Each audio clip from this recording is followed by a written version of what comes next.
금융투자업계 콘텐츠업으로 나아가는 저희 신한금융투자의 신박한 금융시장 투데이 신금투 8월 23일 화요일에 인사드리도록 하겠습니다.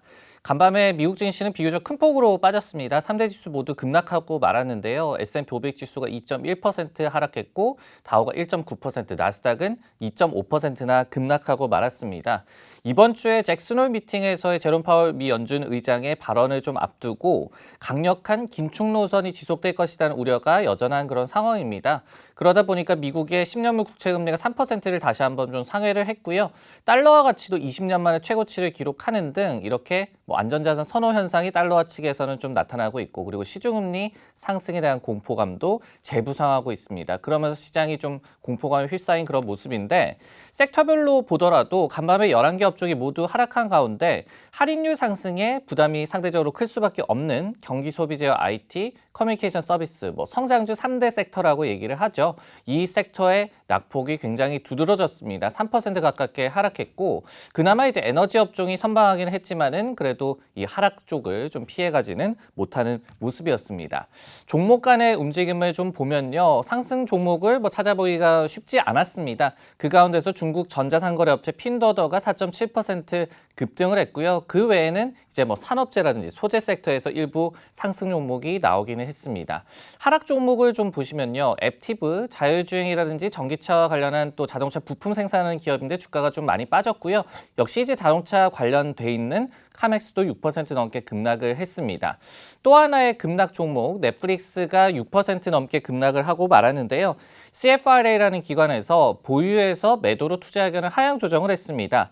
그러면서 넷플릭스 주가가 최근에 저점 대비해서는 약간 40%나 이 급 반등을 했는데요. 하지만은 올해 남은 기간 동안은 S&P 500 지수를 언더퍼폼할 가능성이 높다. 그러니까 펀더멘털적으로 바뀐 점이 없는데 반등을 한 것에 주목을 하고 있었습니다. 그러면서 또 넷플릭스가 이제는 성장주가 아니다라는 점도 다시 한번 좀 강조를 한 이 기관의 의견이었습니다. 투자 의견 변화 동향이 좀 감지가 됐던 종목들 살펴보도록 하겠습니다. 엔비디아가 이번 주에 실적 발표를 앞두고 있죠. 이런 가운데 번스타인이라는 기관에서 아웃퍼폼 의견을 그대로 유지를 하면서 최근에 주가 부진, 그리고 예비 실적 부진에도 불구하고 낙관론은 그대로 유지를 했는데요.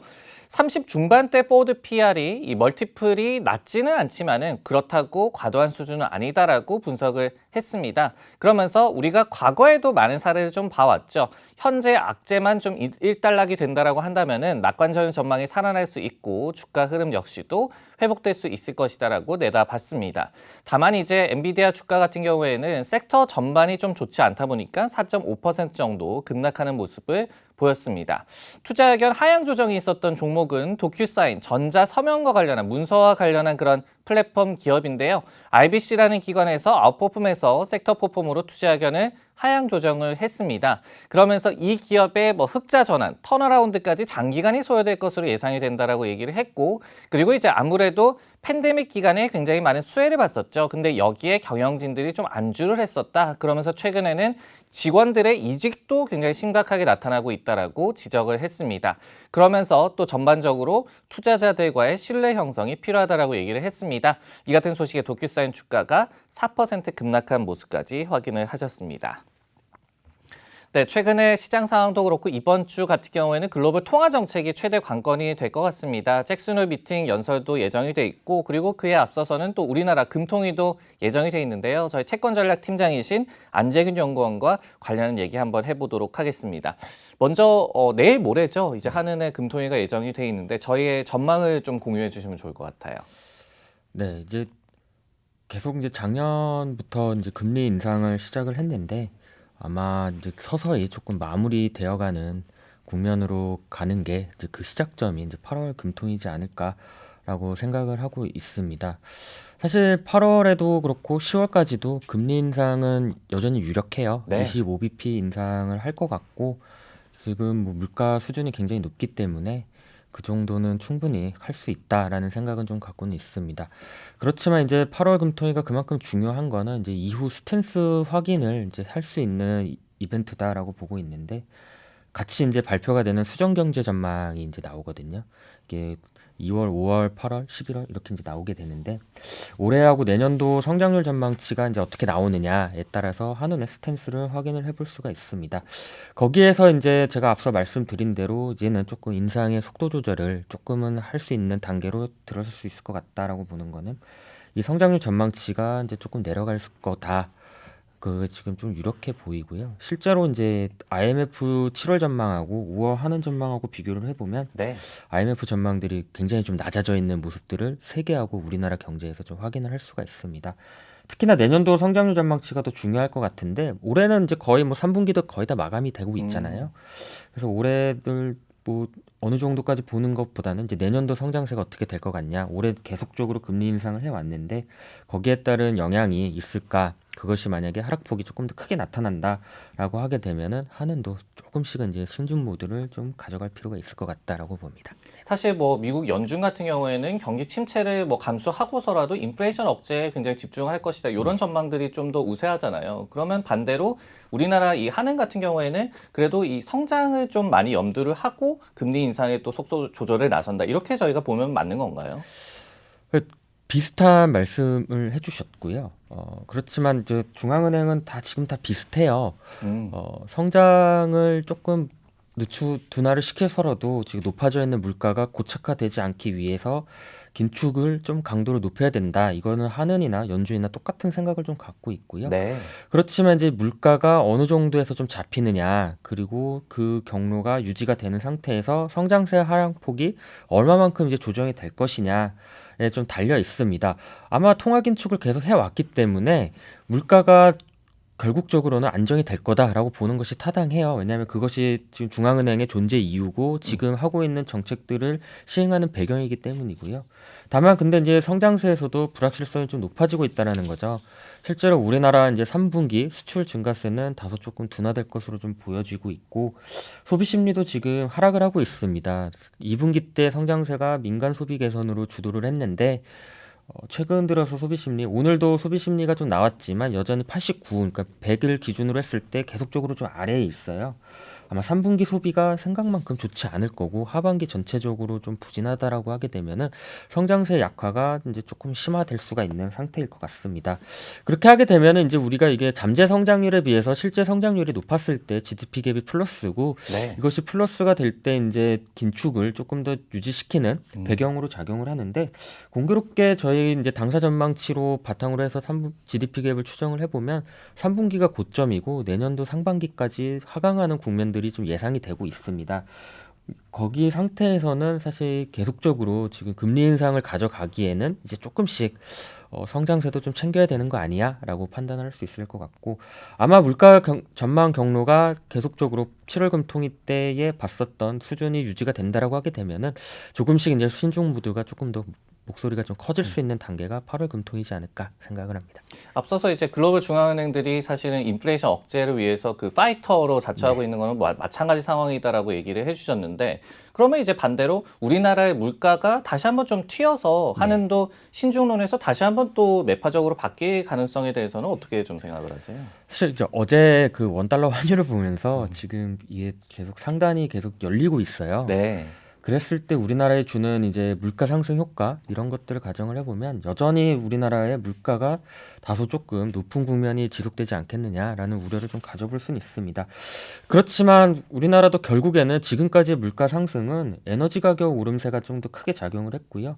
그리고 이제 9월 달에 추석이 있잖아요. 네. 그때 이제 농축수산물에 대한 가격 변동성이 높고 이게 또 수입의 비중이 좀 있기 때문에 원화 약세에 따른 변동성이 좀 잔존한다라는 점은 물가의 고점을 다소 조금 낮출 수 있는 고점을 계속 유지시키는 부분일 수는 있습니다. 다만 근데 왼쪽 그림에서처럼 에너지 가격이 좀 안정이 되고 있고 휘발유 가격도 지금 하락세를 좀 보이고 있다라는 거는 에너지 품목 쪽의 물가 상승 기여도를 좀 낮추는 거고요. 산업 전반적으로도 그래도 생산 비용을 조금 이제 줄이고자 하는 효과를 발휘할 수가 있기 때문에 제가 볼 때는 7월 금통위 때 한은이 이제 3분기 말에서 4분기 초에 물가 고점을 형성할 거다라는 기존의 경로에서는 크게 벗어나진 않을 것 같고 기재부도 지난주에 이제 추경호 부총리도 이야기를 했습니다만은 비슷한 견해를 갖고 있더라고요.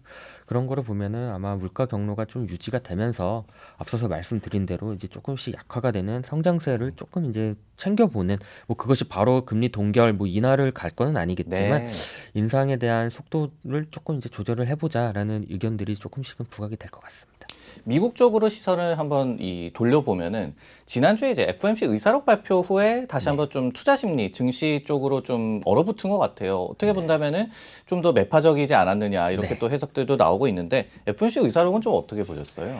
네, 뭐 자료에서 보시는 것처럼 7월 의사록에서 제가 느낀 점은 연준도 갈팡질팡을 하고 있는.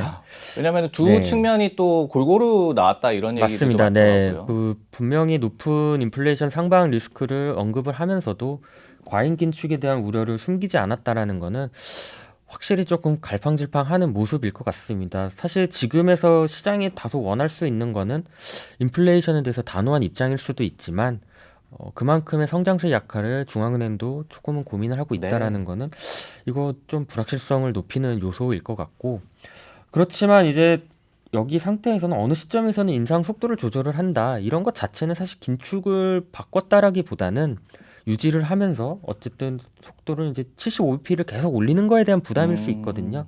그런 거를 보게 되면은 좀 뭐 매파적인 이슈로 이 의사록은 해석을 해야 될 것 같습니다.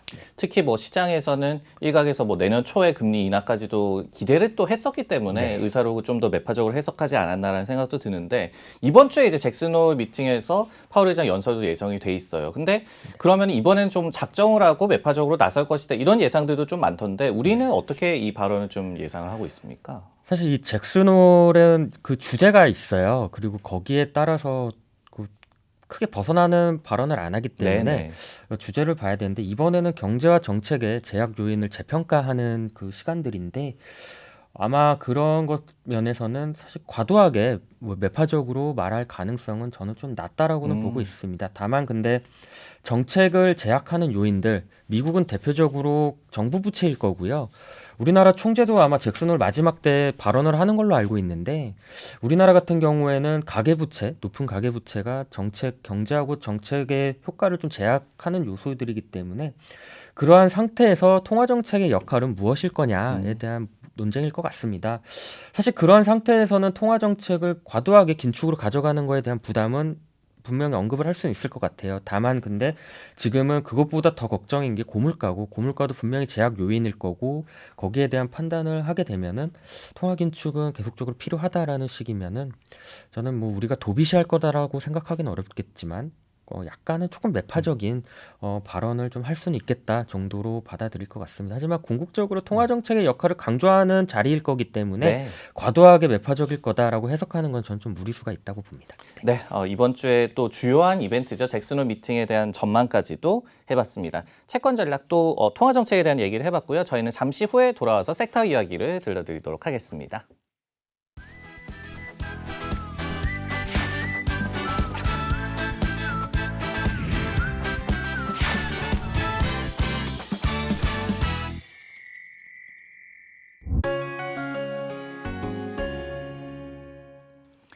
네, 저희도 어닝 시즌이 이제 막바지에 좀 접어들었고 마무리된 섹터들도 많기 때문에 각 섹터별로 좀 점검을 해드리고 있는데요. 오늘은 엔터테인먼트 섹터 업데이트를 해드리도록 하겠습니다. 지인의 연구원과 얘기를 해볼 텐데요.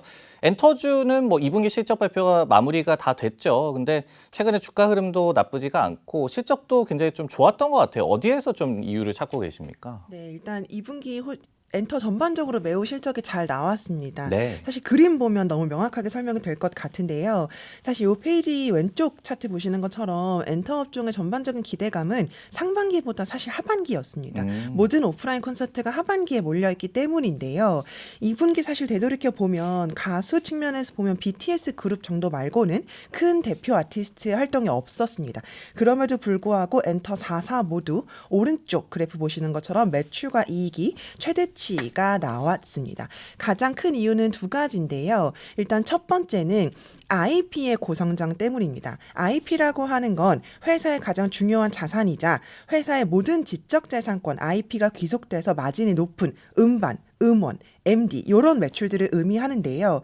요게 왼쪽 위에 차트 보시는 것처럼 절대 매출액이 계속해서 늘고 있습니다. 네. 사실 앨범이 CD 플레이어로 앨범 듣는 사람 없잖아요. 사실 소비 개념보다는 소장의 개념이기 때문에 실제로 팬덤이 굉장히 많이 늘어나고 있다는 방증이고 바로 오른쪽 차트 봐주시면 앨범 차트 계속 올라가고 있고요. 왼쪽 아래의 차트도 의미 있는데요. 요거는 유일하게 보는 엔터 업종에서 경제 지표인데 네. 요게 이제 음향 영상 서비스 글로벌 무역 수지가 2분기 최대 흑자가 나왔습니다. 그리고 오른쪽 아티스트별 유튜브 구독자 수도 계속 늘어나고 있죠. 그래서 가장 중요한 팬덤 증가를 기반으로 IP 매출 성장이 나타나고 있다는 게 첫 번째 이유이고요. 두 번째는 수익성도 좋아지고 있습니다. 엔터 업종의 매출 원가는 크게 두 가지입니다. 컨텐츠 제작비, 아티스트 수익 배분인데요. 요 IP 매출들은 사실 원가 대비 판가가 굉장히 세요. MD 같은 굿즈들이 사실 판매가 굉장히 높지만 원가 크지 않거든요. 네. 그래서 일단은 수익성 자체가 좋고 특히나 요 IP 매출을 이끄는 아티스트들이 이 기존에는 주력 가수들에서 이제는 신인 그룹으로 많이 이동을 하고 있습니다. 그래서 똑같은 매출을 찍더라도 원가가 훨씬 덜 들어가서 중간 차트와 오른쪽 차트 보시는 것처럼 엔터 4사 모두 매출 원가율은 점진적으로 떨어지고 있고 매출 총이익률은 계속 개선되고 있죠. 성장성과 수익성 두 마리 토끼를 다 잡아가고 있습니다. 실적 발표 이후에 이제 보고서도 이미 내셨고 저도 뭐 잘 읽어봤는데 제목이 이제 각계 전투가 이제 시작이 된다 이런 내용이었어요. 네. 그러면은 기업별로 그러면은 좀 섹터 전반은 2분기에 좋았지만 앞으로를 봤을 때는 좀 변수들이 좀 있고 눈여겨볼 만한 요소가 각각에 좀 있다 이렇게 좀 해석이 되던데 네, 맞아요. 그 부분을 좀 말씀을 해주세요 구체적으로. 네. 사실 업황으로 보면 너무너무 좋거든요. 진짜 지표들이 말도 안 되게 잘 나오는 상황인데요. 네. 회사별로 좀 리스크가 다시 재부각이 될 것 같습니다. 일단 첫 번째, 엔터 업종의 대장주죠. 최근에 뉴진스라고 하는 걸그룹도 성공적으로 런칭을 시키면서 굉장히 주가 상승에 기여를 했는데요. 일단 하이브는 앞으로가 좀 고정비 싸움이 사실은 될 것 같아요. 왼쪽 차트 보시는 것처럼 다른 엔터사들과 비교했을 때 판매 관리비죠. 고정비가 너무너무 커진 상황입니다. 최근 5년 동안 급격하게 회사가 성장하면서 뭐 레이블 인수라던가 다른 M&A라든지 특히 신사업 부문에서 NFT나 게임 관련해서 많은 인력 고용이 있었습니다. 그래서 굉장히 고정비가 헤비해진 상황이고 지금은 이 높아진 고정비를 오른쪽 차트 보시는 것처럼 BTS 그룹이라고 하는 큰 매출처를 기반으로 고정비를 커버하고도 남을 정도의 매우 높은 이익 체력이 나왔다면 앞으로는 사실 어떻게 활동이 정확히 될지는 모르겠으나 BTS 전체 그룹의 활동을 조금 감소한다라고 보는 게 타당하기 때문에 이 고정비 커버는 생각보다 쉽지 않다라고 보고 있습니다. 그래서 앞으로는 BTS 외의 아티스트, 뭐 신사업, 이런 이타카홀딩스 이런 쪽에서 이익이 얼마만큼 나오느냐가 앞으로의 관건이 될 것 같아요. SM은 또다시 ESG 문제 많이들 아실 겁니다. ESG 문제에 봉착을 했는데요. 이제 1인 프로듀서 1인 프로듀서한테 지급하는 라이크 기획 이슈가 다시 나왔습니다. 오른쪽 차트 보시는 것처럼 별도 매출액의 5%를 떼어가는 비용인데요. 2015년도에도 5%, 이번 상반기에도 5%가 나갔습니다. 사실 SM이 매각 이슈가 진행 중이고 외부 감사도 영입해서 이 라이크 기획의 비율이 조금이라도 개선되지 않았을까라고 예상했었던 시장의 기대를 사실 빗나간 상황입니다. 그래서 회사의 노력이 어느 때보다 절실한 상황이고요. YG 같은 경우에는 빅뱅, 봄, 여름, 가을, 겨울이라고 하는 음원 하나만으로도 2분기 100억 정도의 영업이익 체력을 보여줬습니다. 네. 또다시 건재함을 입증했고요. 그렇지만 앞으로 4개 분기가 매우 중요한 회사입니다. 블랙핑크의 아주 큰 대규모 활동들이 다 몰려있기 때문이고요. 리스크는 계속 YG 말씀드릴 때 불핑 말씀드리는 것처럼 단일 아티스트의 의존도가 아닐까 싶은데요. 그래서 하반기에는 모든 아티스트가 컴백을 할 것이고 특히 이제 트레저라고 하는 보이그룹을 겨냥해서 큰 노력을 기울일 예정입니다. 마지막 JYP 엔터는요. 이번 각계 전투 속에서도 가장 자유로운 회사가 될 것 같아요. 제가 엔터 업종 상반기 때 보고서를 쓰면서 좀 불확실성이 있다라고 말씀을 드렸는데요. 뭐 BTS 활동이나 블랙핑크 컴백이나 SM 매각 이슈 관련해서 좀 불확실성이 있다라고 말씀을 드렸는데 네. 그 당시에도 유일하게 불확실성을 야기하지 않았던 유일한 기업이 JYP였습니다. 그러네요. 그래서 상반기에도 주가가 가장 좋았죠. 근데 이번에도 각계전투에서도 큰 리스크가 펀더멘털 측면에서 없기 때문에 가장 자유로운 회사이지 않을까. 유일하게 단점을 꼽자면 이미 그만큼 좋은 밸류를 받고 있기 때문입니다. 때문에 이러한 리스크 정도 하나가 있을 것 같아요. 그러면은 뭐 지금도 나오지만은 비중 확대 의견을 일단 섹터에 대해서 유지를 하시는 거고, 그리고 이제 기업별로도 장점도 좀 뚜렷하고 네. 리스크도 좀 뚜렷해 보이는데 저희의 또 최선호주도 굉장히 궁금합니다. 어떤가요? 네, 일단 엔터업종 전반적으로 업황이 너무 좋기 때문에 비중 확대 제시 드립니다.